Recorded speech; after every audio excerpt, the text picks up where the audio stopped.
Amy, let me tell you about a magical place that is so exactly designed to be enclosed space, year-round fun for the whole family that I bet you already know what I'm going to say before I even say the name. Let's say it together on 3. 1, 2, 3.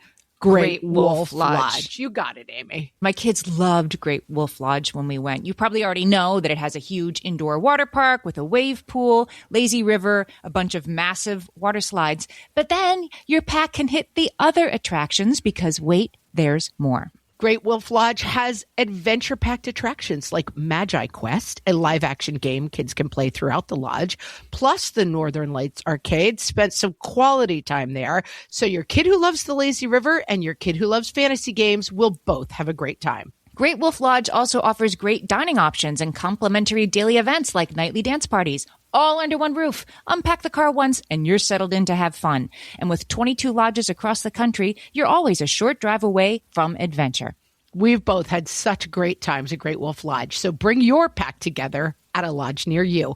Learn more at greatwolf.com and strengthen the pack. Hello and welcome to Ask Margaret from What Fresh Hell, laughing in the face of motherhood, answering your parenting dilemmas one question at a time.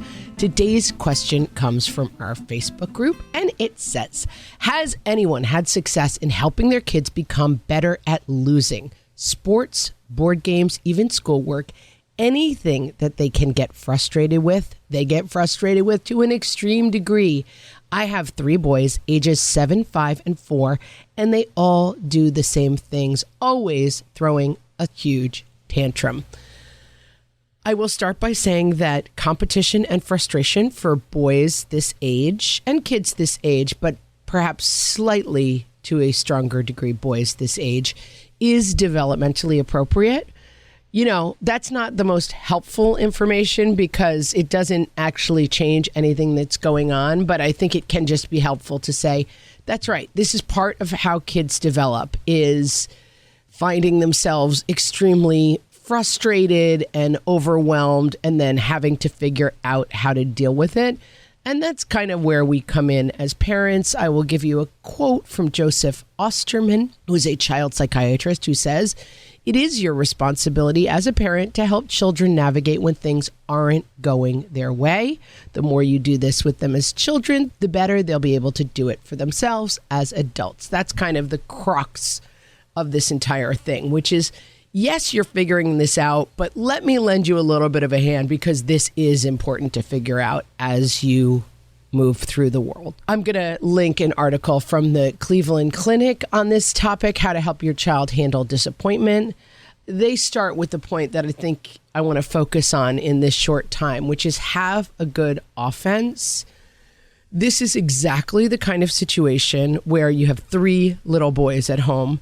They start with, I am the person who can get to the door fastest. And then the 3 of them start running for the door. And then you're going to have a 20-minute fight about who actually got to the door fastest and who won the getting to the door fastest prize. And you're going to be sitting there screaming like a crazy person. There is no such thing as the getting to the door fastest competition, and unhappiness will ensue. So once this starts happening, you've just lost the board game, you just struck out in the baseball game, or you just, found out that your friend got a 92 and you got a 91, whatever moment. This is where a lot of the pain point is in this, because the kid starts having a tantrum at that point, and we tend to want to dive in right there and give a ton of perspective. And we know from the thousands of discussions on the podcast that our kid at that point is basically in red brain. They cannot handle, you really need to be more gracious, and you need to think sometimes it's someone else's time to win, and sometimes they are feeling so overwhelmed by the sensation of losing and whatever anger, rage, shame, fear that brings up in their, for lack of a better term, lizard brain. That is not a time that they can learn moving lessons about handling disappointment. And so this article from the Cleveland Clinic says, have a good offense. Discuss winning and losing with your child before they start playing. Talk about how losing is sometimes frustrating, but that winning and losing aren't the most important things. Instead, focus on how practicing improving skills and working with a team are more important.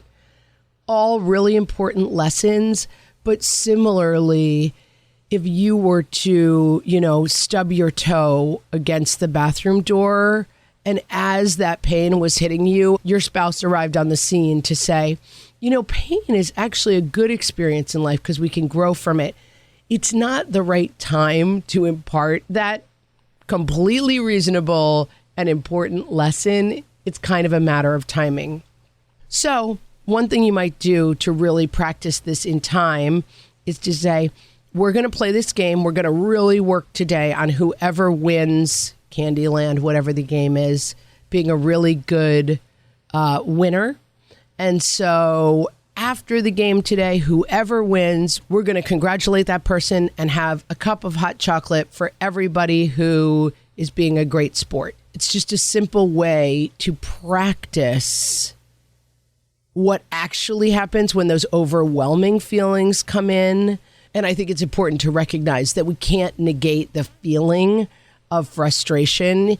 Think about even watching a sporting event. When your team loses, that initial feeling of frustration, the skill we're trying to build is not feeling the feeling of, oh my gosh, how could you miss that kick? You've ruined my whole night. The feeling we're trying to work on is, I feel that feeling and I behave differently. And so I think talking this out, having a plan for it, talking about it when we're not in the moment, and then listening to kids and saying, this is really frustrating. It does feel bad to be the loser. It feels much better to be the winner. Everyone wins and loses sometimes. But the most important thing is how we are going to respond to these situations when they happen to us.